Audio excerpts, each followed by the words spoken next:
सवाल नंबर 17 देखिए। दो श्रेणी दी गई है, इसमें कितनी श्रेणी है? दो। तो हम नोट करते हैं पहली श्रेणी। पहली श्रेणी हमारे पास है 63, 65, 67। 63, 65, 67 यहाँ पर आप जानते हैं इसमें a बराबर कितना है? 63 और d बराबर कितना है?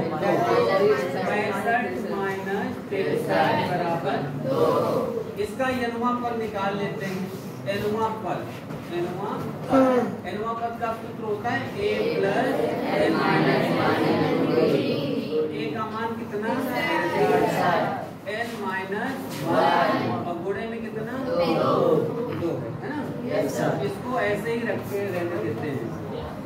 अब नोट करते हैं दूसरी श्रेणी। अब दूसरी श्रेणी हमारे पास है 3, 10, 17।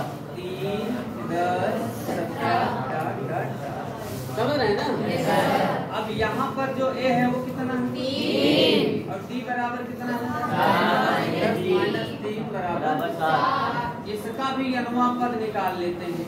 यनुमा पद सूत्र हमारे पास यही रहेगा a प्लस n माइनस 1। यनुमा पद बोले चाहे an बोल दे, वही बात है, ठीक है। a का मान कितना? 3 n माइनस 1 और गुणे में कितना? 7। उसके बाद बोलेंगे प्रश्नानुसार। क्या बोलेंगे? प्रश्नानुसार। अब प्रश्न क्या बोल रहा है बताइए जरा।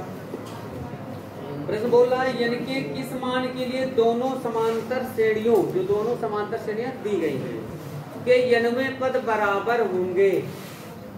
प्रश्न कहता है कि दोनों श्रेणियों का जो यनवा पद है वो क्या है? बराबर है।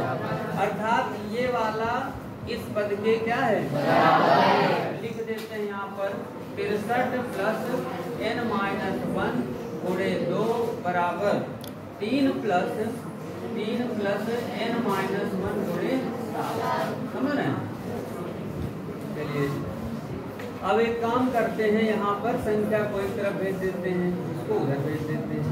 ये हो जाएगा 63। अब 3 इधर ले आइए, माइनस का 3 बराबर उधर एक काम कर लो, चाहे तो गुणा कर दो, पहले से गुणा करो 7n माइनस 7। अच्छा इधर ध्यान देना, 2 से n में गुणा करेंगे 2 हो जाएगा, 2 किसका होगा? प्लस का, और उधर जाएगा माइनस का। और 2 का 1 में गुणा करेंगे कितना होगा? माइनस का, और उधर जाएगा प्लस। ये बात समझ में ना ही हो तो बताओ, एक लाइन और बढ़ाएंगे। अब 63 में से 3 गया बचा 60। और एक काम और डायरेक्ट कर दो, 7 में से 2 गया माइनस का 5 बचा, और इधर ले आओ तो हो गया प्लस का, और बराबर 7n से 2n गया 5। यानी कि यहाँ पर हम लोग लिख सकते हैं 5n बराबर 65, और 65 को इससे 13 बार हम लोग काट सकते हैं, तो n का मान कितना हो जाएगा? यही हमारा आंसर हो जाएगा। ठीक है, नोट करो।